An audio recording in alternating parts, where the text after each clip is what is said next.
देश के विकास के लिए एक आदमी के लिए क्या काम रुकेगा, जब उस काम के लिए पूरे गांव के लोग चाह रहे हैं और एक आदमी के मना करने पर विकास का काम नहीं रुक सकता। पसमानदा समाज के लिए जो भी पार्टी काम करेगी मैं उसके साथ में। मैं अपनी राजनीति, अपनी रोटियां सेकने के लिए किसी पार्टी में नहीं। जैसे यहाँ पर है कि मुसलमान गाय नहीं काट सकता, खा सकता है, बिल्कुल नहीं खा सकता, बिल्कुल नहीं खाना चाहिए।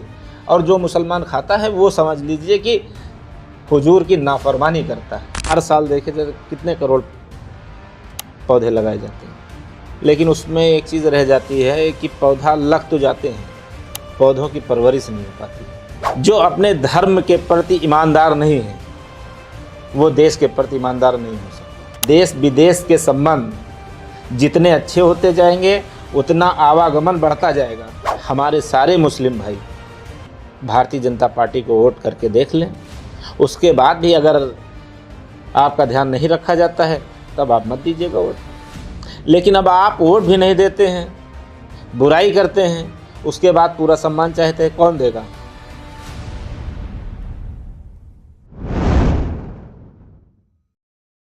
नमस्कार मित्रों, मैं संजीव श्रीवास्तव, एक गीतकार। आपने जिसको मंच दिया, समाज का मंच दिया, वो आपसे अभिनंदन करता है, अभिवादन करता है। और मैं आज आपके सामने उस ऐसी शख्सियत को रूबरू करने चल रहा हूँ जिसका बातचीत का जो दौर होगा ना वो बहुत इंटरेस्टिंग होगा। इससे पहले कि मैं उनका परिचय कराऊँ, मैं उनसे बातचीत शुरू करूँ, एक इल्तिजा है आपसे कि हमारा एक अर्श फाउंडेशन एक संस्था है जो कलाकारों के लिए, बेटियों के लिए और जो निराश्रित वृद्ध हैं उनके लिए हम लोग काम करते रहते हैं। तो उस पर आपके एक अंशदान की आवश्यकता पड़ती है। तो एक बारकोड जा रहा होगा, अगर आपके उस नेक कमाई में से 1 रुपया भी हमारे फाउंडेशन को आता है तो आपके पैसे का सदुपयोग एक अच्छे कार्यों के लिए हो सकता है। चलिए, ज़्यादा समय न लेते हुए सीधे सीधे मैं मुखातिब होता हूँ हारून राइन जी के साथ। बीजेपी के नेता हैं हारून राइन। नाम से आपको बात मुस्कुराहट आ गई होगी कि आज फिर एक मुसलमान बीजेपी का नुमाइंदा बन के आपके सामने है। ताजुब हो रहा है ना? दोनों कम्युनिटी को ताजुब होता है ये। डॉक्टर साहब नमस्ते। नमस्ते साहब। बड़ा असमंजस वाली बात होती है। ये हिंदू भी और मुसलमान भी दोनों इस चीज़ को पचा नहीं पाते हैं। मैं थोड़ा सा परिचय कराऊं आपका। बहुत डॉक्टर साहब बाराबंकी के रहने वाले हैं, ये सोशल एक्टिविटिस्ट हैं। सोशल आगाज़ फाउंडेशन वेलफेयर सोसाइटी है, उसके ये अध्यक्ष हैं। बचपन से ही इनको समाज सेवा का बहुत एक तरह से पैशन कह सकते हैं वो रहा है। National general security all India Pasmanda Muslim Mahaz से भी आप जुड़े हुए हैं। और सबसे बड़ी चीज़ है कि member of district village council BJP Uttar Pradesh. तो ये बहुत बड़ी बात है। और अभी हाल में आपको समाज सेवा के लिए जयपुर में सम्मानित भी किया गया। जी स्टार पे बहुत बहुत बधाइयाँ आपको। धन्यवाद साहब। और ये बड़ा अच्छा लगता है कि जब कोई भी किसी भी कम्युनिटी का व्यक्ति हो, अगर समाज के लिए कुछ करता है तो वो जिंदा दिल व्यक्ति माना जाता है। और आप उन जिंदा दिल व्यक्तियों में हैं। कैसे लेते हैं आप, कैसे आप मतलब बीजेपी में कैसे विचारधारा का इतना अंतर है? आपने बताया कि इस विकास के लिए, तो मैं आपके वहाँ लेट आने का मैं रीज़न बता दूँ। मैं निकल रहा था तो अपने क्षेत्र में नाला बन रहा है, उस नाले में कुछ दिक्कत हुई, लोगों को परेशानी हो रही थी अपने ज़मीन देने में। और वही लोग मेरे पास आके कहते कि नेताजी ये नाला पास करा दीजिए, ये नाला बनवा दीजिए। अच्छा। तो उनके लिए मैंने 48 लाख रुपए का नाला पास कराया अपने क्षेत्र में। अच्छा। और वो जब नाला आधा बन गया तो वहाँ पे एक ऐसा आदमी आया निकल के जो कह रहा कि मैं अपने खेत में नाला नहीं बनने दूंगा। अब ये बताइए, देश के विकास के लिए एक आदमी के लिए क्या काम रुकेगा? और एक आदमी के मना करने पर विकास का काम नहीं रुक सकता, क्योंकि देश में वो सरकार चल रही है, विकास के लिए कोई अवरोधक बनेगा उसको सख्त से सख्त सजा दी जाएगी। मतलब आपने एक लाइन में इतनी छोटी सी बात में बहुत बड़ा मैसेज दे दिया कि दुनिया चाहे इधर से उधर हो जाए, लेकिन मोदी जैसा व्यक्ति अगर विकास करने में तुल गया है तो वो कोई आदमी रोक नहीं सकता। कतई नहीं, कोई भी सरकार नहीं रोक सकती, कोई भी देश नहीं रोक सकता। बिल्कुल नहीं। अरे आज उन्हीं की तो देन है। आज देश में जितने एयरपोर्ट बने, किसकी देन है? मोदी जी की। नहीं, एयरपोर्ट तो पहले से बने हुए हैं। बने हुए थे, कितना परसेंटेज बढ़े हैं ये भी तो देखिए। नए कितने बने हैं? नहीं, वो समाज कहता है, लोग कहते हैं कि वो तो अडानी जी है, उनको सपोर्ट करने के लिए उन्होंने ऐसा कर दिया है। नहीं नहीं नहीं, ये देशवासियों के लिए है। क्या अडानी अंबानी सिर्फ उससे चलेंगे क्या? उनका हेलीकॉप्टर या प्लेन सिर्फ उनके लिए थोड़ी ना बना है। आप जाना चाहेंगे? अभी अयोध्या में एयरपोर्ट था? नहीं था। बना कि नहीं बना? जेवर एयरपोर्ट इतना बड़ा बना देश के लिए। ये क्या अडानी अंबानी ने अपने लिए बनवाया? नहीं, ये देशवासियों के लिए बनवाया। ये इसलिए देश विदेश के संबंध जितने अच्छे होते जाएंगे उतना आवागमन बढ़ता जाएगा, और जब आवागमन बढ़ेगा तो एयरपोर्ट की ज़रूरत पड़ेगी। बिल्कुल। अभी मैं आपकी प्रोफाइल पलट के देख रहा था तो उसमें देखा कि मैंने अखिलेश यादव ने आपको एक गुलदस्ता दिया हुआ है बढ़िया सा। तो समाजवादी विचारधारा से निकल के आप, देखिए, मैं पसमानदा समाज का लीडर हूँ, और पसमानदा समाज के लिए जो भी पार्टी काम करेगी मैं उसके साथ में हूँ। मैं अपनी राजनीति, अपनी रोटियां सेकने के लिए किसी पार्टी में नहीं हूँ। मेरे समाज की जो बात करेगा, मेरे समाज के लिए जो काम करेगा, मैं उसके साथ में रहूँगा। चाहे वो समाजवादी पार्टी हो, चाहे वो बहुजन समाज पार्टी हो, चाहे वो भारतीय जनता पार्टी हो। मोदी जी चूँकि उन्होंने पसमानदा मुसलमानों की बात की, पसमानदा मुसलमानों के लिए काम कर रहे हैं, और हमें चाहिए भी वही कि जो मेरे पसमानदा मुसलमान भाइयों के लिए, या पसमानदा मुसलमान या गैर मुसलमान जो भी लोग हैं पसमानदा समाज में आ रहे हैं, तो उनकी जो मदद करेगा मैं उसके साथ में हूँ। जनता जानना चाहेगी आपके माध्यम से कि पसमानदा को आप इनके बारे में थोड़ा सा बताइए। देखिए, समाज से अलग नहीं कर रहे हैं, उनको समाज में जोड़ रहे हैं। पसमानदा वो लोग हैं जो गरीबी रेखा से नीचे हैं। अच्छा। उन गरीबी रेखा से नीचे जो लोग रहते हैं, जैसे चाहे राइन बिरादरी हो, चाहे कुरैशी हो, चाहे दर्जी हो, चाहे फ़कीर हो, ये सब लोग अपने आप को ऑटोमेटिक सोच रहे थे कि हम लोग गरीब हैं, पसमानदा हैं, हमारा पढ़ने की जिम्मेदारी नहीं है। जबकि समाज में बैठने के लिए आपको सबसे पहले शिक्षा की ज़रूरत पड़ती है। अच्छा। जब आप शिक्षा से जुड़ेंगे, शिक्षा ग्रहण करेंगे, तो तब आपको समझ में आएगा कि हमको राजनीति करना है, बिजनेस करना है, सर्विस करना है। वरना तो वही काम है। कोई बैठ के मोची बना है, तो कोई पंचर बना रहा है, तो कोई दरदोजी कर रहा है, तो कोई सब्जी बेच रहा है, तो कोई फल बेच रहा है। इसमें आपको पढ़ाई की ज़रूरत नहीं है। लेकिन उसमें क्या है कि आदमी पैदा होता है, खाता है, जीता है, मर के चला जाता है, कोई जानता नहीं कौन है। मैं आपके बारे में बता दूं, आपका आज पूरा देश जान रहा है, देश से विदेश तक लोग जान रहे हैं। क्यों जान रहे हैं? आप जिंदा हैं, जिंदा दिली का काम कर रहे हैं, गरीबों की मदद कर रहे हैं। इसीलिए आपको सोशल सर्विस के जरिए आपको देश से लेकर विदेश तक लोग पहचानते हैं। और सोशल सर्विस वही कर सकता है जिसकी बॉडी में दिल होगा। हर आदमी की बस की बात सोशल सर्विस नहीं है। सोशल सर्विस वही व्यक्ति कर सकता है जो सच में स्वार्थी नहीं होता है। हाँ। जो देश के लिए सोचता है वही सच्चा मुसलमान है। आपने ये कहीं कहा है। सच्चे मुसलमान की पहचान जानते हो क्या है?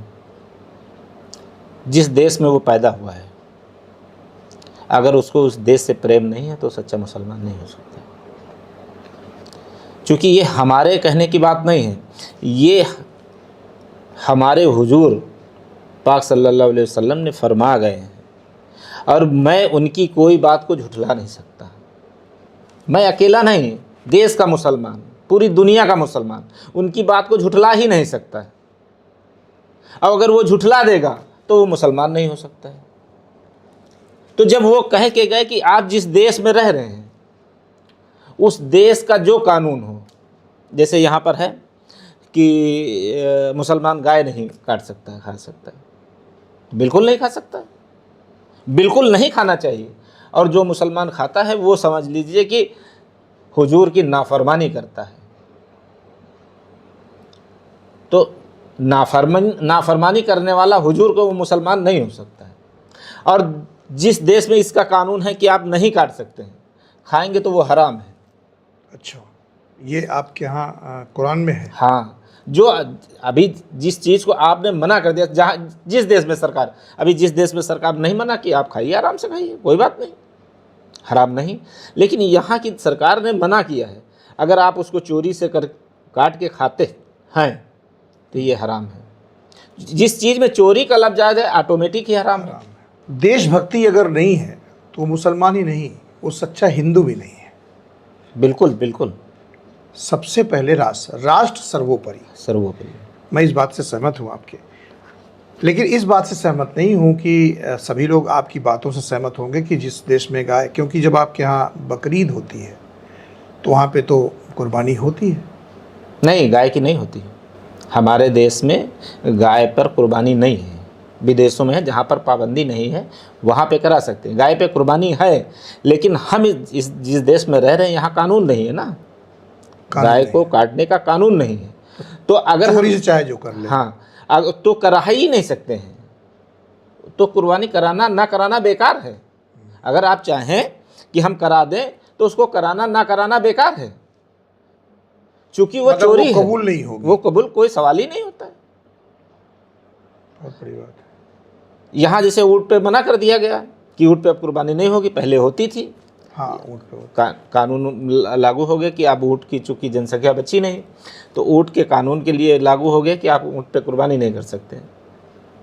तो अब जो लोग करेंगे वो मान्य नहीं है, वो कबूल नहीं होगी। ये ऑलरेडी पहले से ही कहा गया है कि जिस देश में रह रहे हैं जो कानून होगा उसको फॉलो करना हमारी जिम्मेदारी बनती है। ये नहीं कि इस्लाम में है, इस्लाम में कुर्बानी करना गाय का, ऊँट का है कि आप कुर्बानी कर सकते हैं, लेकिन अगर देश में कानून है कि नहीं कर सकते तो फिर नहीं करना चाहिए, जायज़ नहीं है। जायज़ नहीं है, मतलब ये आपका कुरान ये कहता है कि अगर संविधान उस पर पाबंदी करता है तो वो काम नहीं करना चाहिए। मतलब आपके यहाँ भी संविधान सर्वोपरि है। बेस्ट, क्या बात है, बहुत बड़ी बात है। अच्छा, एक चीज़ और पूछना चाहूँगा आपसे, अभी आप राजनीति में हैं जी, बिहार का इलेक्शन चल रहा है, इतना धुआंधार तरीके से वोट चोरी का एक माहौल बना हुआ है, इसके बारे में आपका क्या कहना है? क्योंकि आप बाराबंकी में रहते हैं, लखनऊ दूर नहीं है, तो बहुत सारे ऐसे लोग होंगे जो लखनऊ से भी इनरोल्ड होंगे, बाराबंकी से भी होता है, अमूमन होता है हर जगह, ऐसा हो सकता है। 90% तो मैं लखनऊ ही रहता हूँ। अच्छा, हाँ, तो आपका भी 2 जगह वोट है क्या? मेरा 2 जगह था, मैंने 1 जगह कर दिया। 1 जगह सरेंडर आपने खुद किया? खुद कर दिया, चूँकि ये संविधान में नहीं है, ये कानून में नहीं है कि आप 2 जगह वोट रखें। और ये वोट की लालच में पहले जैसे होता था कि प्रधान है, मेंबर हैं, ये लोग चाहते थे कि हाँ जितनी जगह रहे ठीक है, लेकिन ये कानून के खिलाफ है। आज जैसे आपने बिहार की बात की, बिहार में हाहाकार मचा है कि इतना वोट कम है, इतना वोट काट दिया गया, उतना वोट काट दिया गया। वो यही है, वहाँ पर एक आदमी के 4-4 जगह वोट हैं, तो जब 3-3 जगह किसी के 4 जगह हैं, किसी के 2 जगह, किसी के 3 जगह, तो जब आधार कार्ड के जरिए के हिसाब से जब बनेगा तो जिनके 4 हैं उनके 1 बचेगा, 3 कट जाएंगे, जिनके 2 हैं उसका 1 बचेगा, 1 कट जाएगा। अगर वो लास्ट में उसकी क्वांटिटी जोड़ेंगे तो कितनी आएगी? जितनी बता रहे हैं वही तो आएगी। अब उनको ये लग रहा है कि ये वोट काटे जा रहे हैं, जबकि ये किया जा रहा है कि कानून का सही से पालन किया जा रहा है, सुधार किया जा रहा है। जो गलती पहले से हो रही थी उस पर चल रहा है सुधार करने का। इस सरकार से पहले क्या होता था, जो जबर होता था वो गरीबों को मारता था। गरीब आदमी चुप हो जाता था। क्यों चुप हो जाता था? चूँकि अब वो पढ़ा नहीं और लिखा नहीं, और सोचता है हम आगे करेंगे क्या जाके, ये बड़े आदमी हैं, इनके पास पैसा है, मैं इनका क्या कर पाऊँगा। लेकिन ये इस सरकार ने वो भी करके दिखा दिया, कानून बराबर हो गया। अगर आप किसी गरीब को मारेंगे तो वो भी घर पे बैठ के एप्लीकेशन देने की हैसियत में है। जन सेवा के चले जाइए, लिखाइए, डाल दीजिए मुख्यमंत्री पोर्टल पे, सुबेरे पुलिस सुनवाई हो जाएगी। ये बड़ा काम किया कि नहीं किया सरकार ने? तो अब गरीब भी जानता है कि गरीबों की सरकार कौन है। जैसे किसी दौर में था कि जो लोग परेशान होते थे या जैसे घर में कोई काम करने वाला नहीं होता था, तो अक्सर उनके घरों में रात में खाना नहीं खाने को मिलता था। आज के दौर में कोई ऐसा घर नहीं होगा जो भूखा सो रहा होगा। तो दर्द वही समझेगा जो इस दर्द से गुजरेगा। जो चांदी के चम्मच लेके पैदा होंगे वो इस दर्द को नहीं समझ सकते। क्या चीज़ आकर्षित किया आपको? मतलब बीजेपी पार्टी ने आपको आकर्षित किया या मोदी जी का व्यक्तित्व आकर्षित किया आपको? मोदी जी का व्यक्तित्व। मोदी जी का व्यक्तित्व। कोई एक कमी बताइए मोदी जी की, आपके हिसाब से क्या कमी है उनके अंदर? मोदी जी के अंदर कमी कोई किसी चीज़ की नहीं है। एक कमी है, अगर वो पूरी करें तो लोग खुश रहें। क्या? जैसे लोगों की सरकार में भ्रष्टाचार होता था, सब मौज करते थे, वो कमी पूरी कर दें तो इसमें भी सब लोग खुश हो जाएं।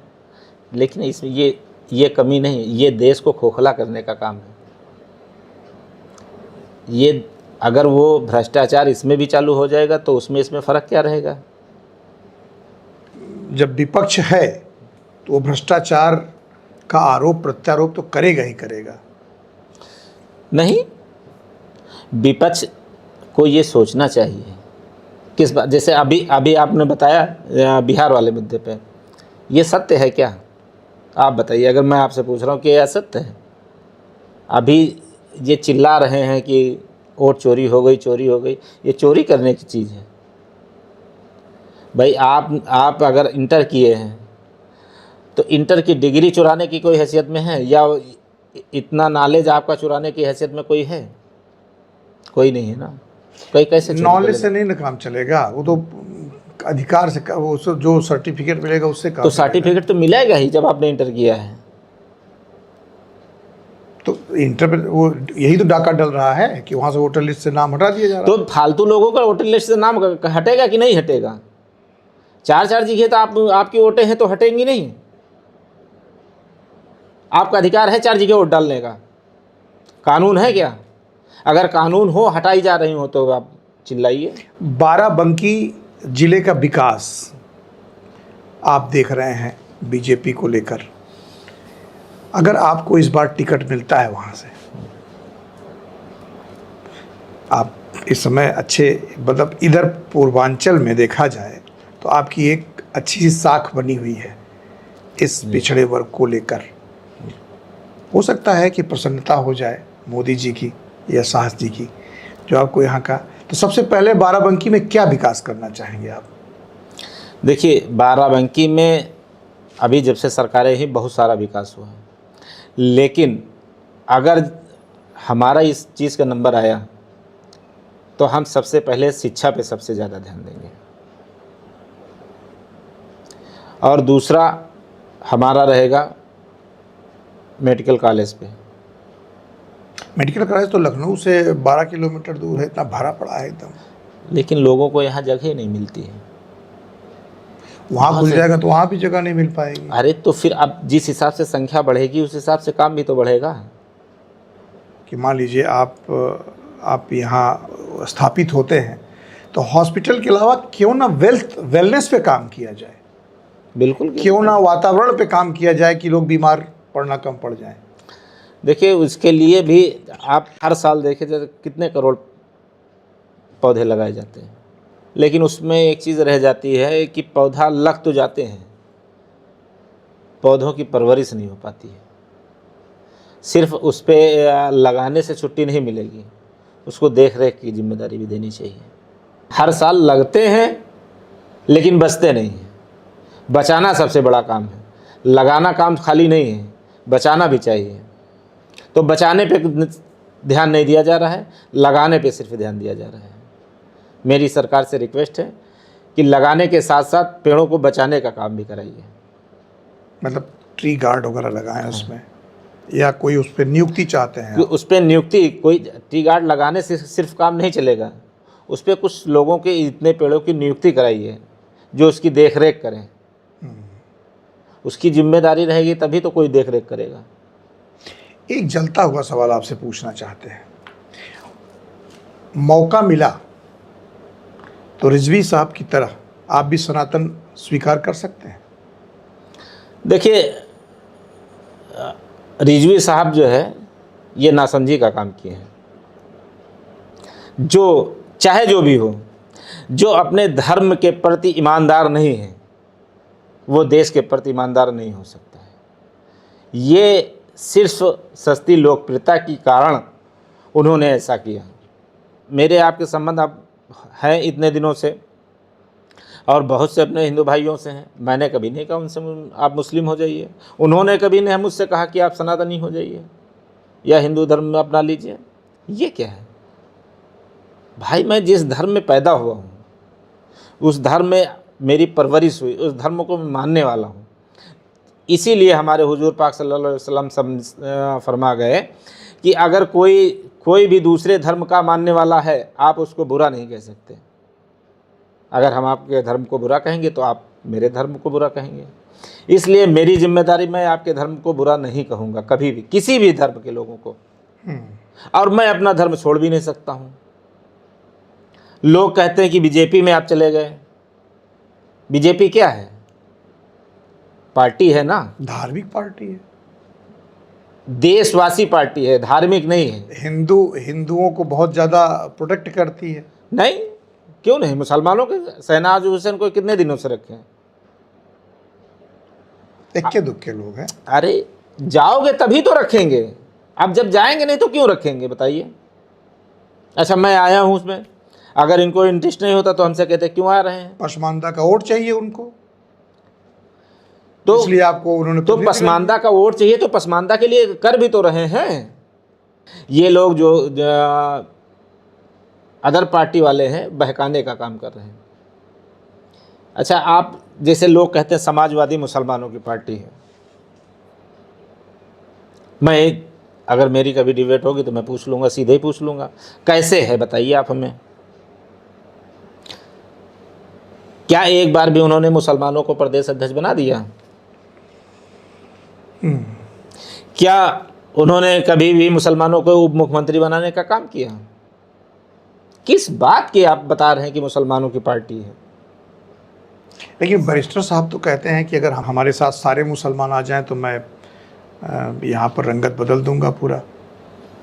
ओवैसी जी, हाँ, क्या सही कहना है उनके बारे में? भाई ये सही है। हर आदमी चाहे, मैं कह रहा हूँ मेरे साथ सारे मुसलमान आ जाएं तो मैं आंध्र प्रदेश पे कब्जा कर लूँगा, वहाँ का मुख्यमंत्री मुसलमान को बना दूँगा, हैदराबाद का मुसलमान को मुख्यमंत्री बना दूँगा, मेरे साथ सारे मुसलमान आ जाएं। इस गहरी खाई को पाटने के लिए आप लोग क्या कर रहे हैं? बहुत गहरी खाई है हिंदू और मुसलमान की, आपके हिसाब से क्या होना चाहिए? मैं चाह रहा हूँ कि एक बार हमारे सारे मुस्लिम भाई भारतीय जनता पार्टी को वोट करके देख लें। उसके बाद भी अगर आपका ध्यान नहीं रखा जाता है तब आप मत दीजिएगा वोट। लेकिन अब आप वोट भी नहीं देते हैं, बुराई करते हैं, उसके बाद पूरा सम्मान चाहते हैं, कौन देगा? आप ये मानते हैं कि आप बीजेपी में आने के बाद आपको प्रॉपर जो आपका एक आवरा है उसके हिसाब से सम्मान मिला? हाँ, बिल्कुल बिल्कुल मिला और मिल रहा है। हम कह रहे हैं सारे देश के मुसलमान भाई एक बार भारतीय जनता पार्टी को वोट करके देखें। अगर सम्मान नहीं मिलेगा तो उनके साथ मैं भी वापस चला जाऊंगा। आपने अभी जो बातचीत सुनी, हमारी पॉडकास्ट लंबा हो रहा है, बात बहुत करने को है दोस्तों। ये मुद्दा ही ऐसा है कि हिंदुस्तान के अंदर ये खाई अगर मिट जाए, और मैं चाहूँगा कि डॉक्टर हारून जैसे लोग आगे आएं, कोई फर्क नहीं पड़ता बीजेपी की सरकार हो या समाजवादी की सरकार हो या बसपा की सरकार हो, सरकारें कोई भी हो, लेकिन कम से कम ये खाई खत्म हो जाए। हम समाज सेवी यही दरख्वास्त करेंगे हर पार्टियों से कि कम से कम इन्हें या हमें, मतलब जनता को सीढ़ी ना बना लें, खाई ना खोदें। विकास तभी हो सकता है। देखिए, अभी जैसे भारतीय जनता पार्टी में आज तक अशराफों को सम्मान मिला, चाहे जो भी अशराफ रहें, और मैं भारतीय जनता पार्टी से कहना चाहता हूं कि अगर जिस दिन से उन्होंने पसमानदा नेताओं को उठाने का काम कर दिया, चूँकि वोट दिलाने का काम सिर्फ पसमानदा करता है, सबसे ज़्यादा गरीब तबके के लोग वोट करते हैं, उनके बीच के किसी भी आदमी को सम्मान अगर आप नहीं देते हैं तो वो लोग वोट करने का काम नहीं करते हैं। तो जो लोग समाज से जुड़े हैं, जो लोग उन गरीब लोगों के साथ में जिनका बैठना उठना है, जो उनके बीच में आते जाते हैं, ऐसे नेताओं को उठाने का काम करें, ऐसे नेताओं को सम्मान दीजिए। ये गारंटी है कि वो नेता 1 लाख पर भारी है। बहुत बड़ी बात डॉक्टर साहब ने कही है कि अगर जो पिछड़ा नहीं, अगड़ा नेता भी अगर उसको इग्नोर किया जाएगा तो वो भी आपके साथ नहीं हो सकता है। पिछड़े की बात नहीं है, जो हमारे दलित हैं वो तो हमेशा ही उनका काम अगड़े नहीं कर सकते हैं, जबकि अगड़ों का काम पिछड़े करना शुरू कर चुके हैं। और अभी बातचीत के दौरान आपने देखा कि हर वो व्यक्ति चाहता है कि अगर हमने मोची का काम किया है तो हमें भी वो मौका मिलना चाहिए कि हम जूते की फैक्ट्री डाल सकें। ये है विकास। आज हमें बहुत खुशी है कि एक अल्पसंख्यक प्रकोष्ठ के जिम्मेदार नेता के साथ हमारी ये बातचीत हुई, और मैं आपसे अब विदा लेना चाहूँगा। इन्हीं शब्दों के साथ हम आपका शुक्रिया अदा करते हैं, और आपका भी बहुत बहुत शुक्रिया आपके। और आप अपना ख्याल रखिएगा, क्योंकि आप जैसे लीडर नेता और हम जैसे कलाकार को आपकी सख्त ज़रूरत है। तो अपने परिवार से ज़्यादा आप अपना खुद ख्याल रखिएगा। उंगलियों के इशारे से आप हमें अपना आशीर्वाद जरूर दीजिएगा। इन्हीं शब्दों के साथ बस इतना ही आज। फिर मिलते हैं कल किसी नए पॉडकास्ट के साथ। बहुत बहुत धन्यवाद, बहुत बहुत आभार।